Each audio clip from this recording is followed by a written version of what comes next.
Ready to refresh your Instagram presence? Today, I'm going to show you exactly how to change your Instagram username on your computer in just a few simple steps. First, head over to Instagram.com and log into your account, then look for the profile icon Y.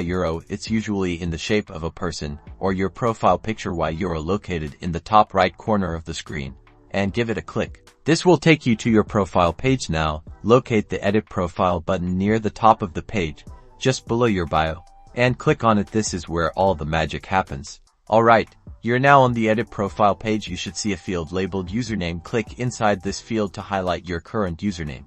Go ahead and type in your desired new username. Instagram will instantly check if it's available. Keep in mind that usernames can only contain letters, numbers, periods, and underscores, and they can't be longer than 30 characters. Once you found a username that's available and you're happy with it, scroll down to the bottom of the page. You should see a blue Save Changes button. Click on that button to finalize the change. And that's it. Your Instagram username has now been successfully updated. Give your profile a quick refresh to make sure everything looks good. Now you have a fresh and personalized Instagram handle.